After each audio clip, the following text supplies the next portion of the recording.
mbooloo mi yéen a dégg way wu rëy woowu devant kan devant Souleymane Ndéné Ndiaye notre premier ministre représenté kan le chef de l'État maître Abdoulaye Wade président de tous les Sénégalais ak kan ki xam ni moo représenté l'Assemblée nationale di kan di le professeur Iba Der Thiam ci wetam le président Macky Sall Mame Guirassy Cheikh Mbacké Ndiaye ministre ak kan ak nag Cheikh Tidiane Gadio Youssou, vous avez rassemblé aujourd'hui les Sénégalais. Aujourd'hui, nous sommes réunis sur l'essentiel.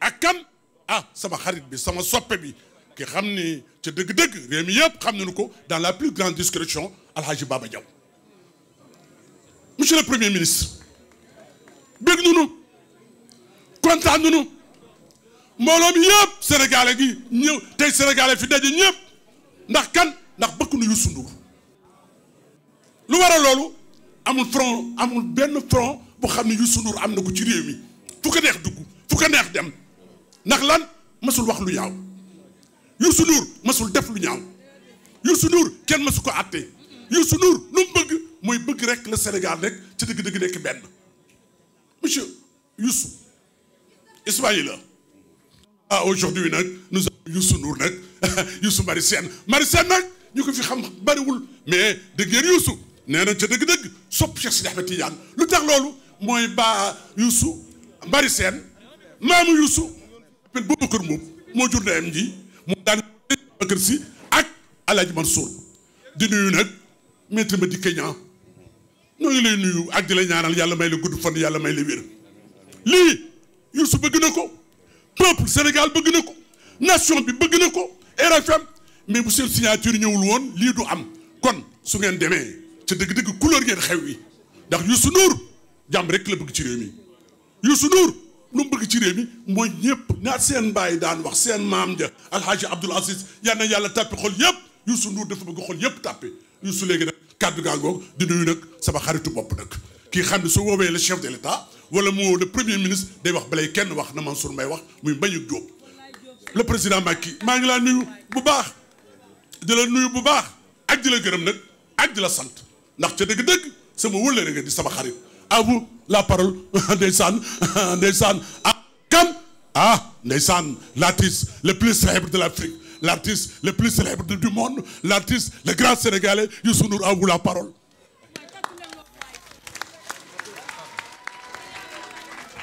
jërëjëf jërëjëf nijaay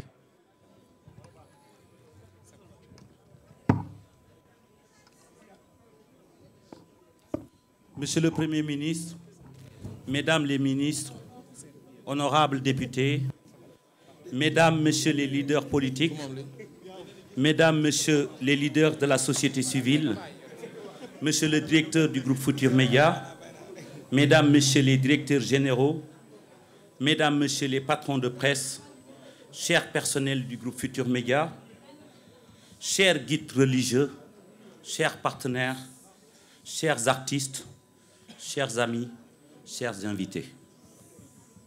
Après plus de 2 ans d'incompréhension, de déception et d'espoir, voilà enfin arrivé le moment que nous attendions tous.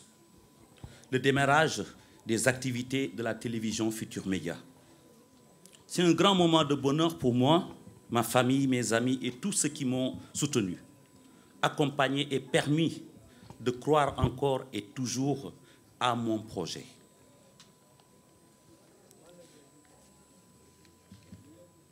C'est pourquoi j'ai tenu à partager ma reconnaissance et ma joie en organisant ce ndogu en ce mois béni du Ramadan. Et s'il tenait qu'à moi, c'est tout le Sénégal que je dois beaucoup qui serait aujourd'hui présent ici avec nous. Même si je suis heureux du dénouement et du démarrage des activités de TFM, je suis aussi conscient de l'immense travail qui reste à faire pour satisfaire l'attente des Sénégalaises et des Sénégalais qui m'ont soutenu inlassablement à tout instant et en tout lieu.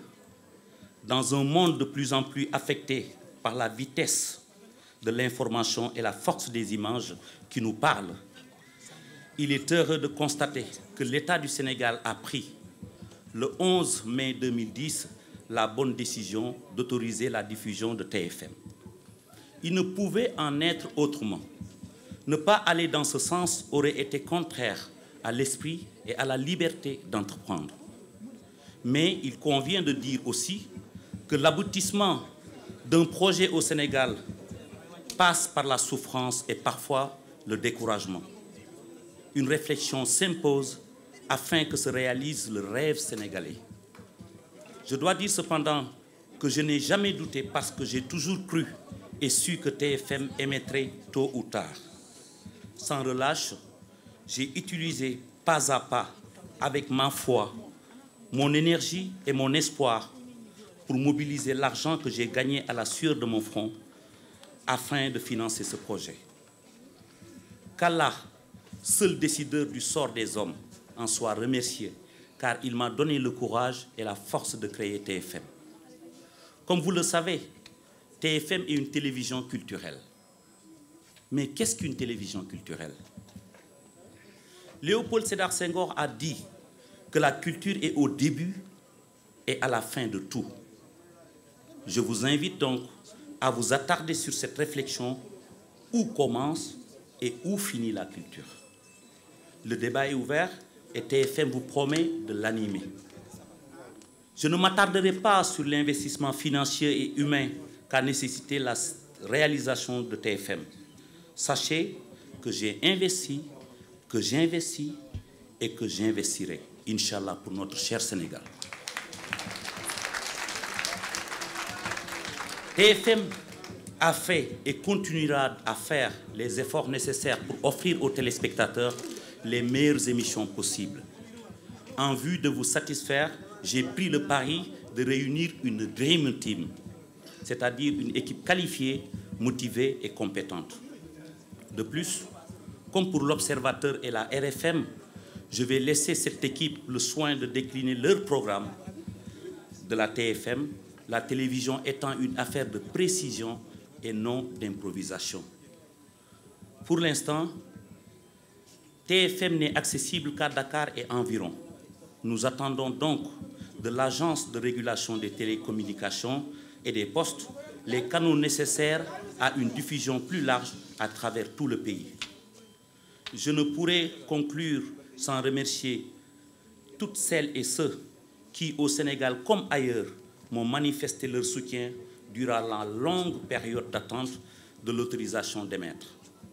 Mes remerciements vont à mes parents, toujours debout pour me soutenir et me conseiller. Ils vont à ma femme qui m'a accompagné durant l'épreuve, à mes enfants, à mes frères et sœurs, ainsi qu'à mes amis, mes collaborateurs et mes fans qui ont tous fait bloc pour me soutenir. Je remercie également les guides religieux de toute confession et de toute confrérie pour leurs implications totales et leur démarche. Monsieur le Premier ministre, je tiens particulièrement à vous remercier pour votre implication personnelle auprès du chef de l'État afin que l'autorisation d'émettre nous soit accordée. Quant à vous, chers compatriotes, qui avez été 2 millions à signer la pétition pour soutenir TFM, recevez toute ma gratitude et sachez que TFM, c'est une télé là, yéen a ko moom. Merci du fond du cœur à vous tous pour votre soutien et votre confiance sans cesse renouvelée. Yàlla na jàmm yàgg, qu'Allah bénisse le Sénégal.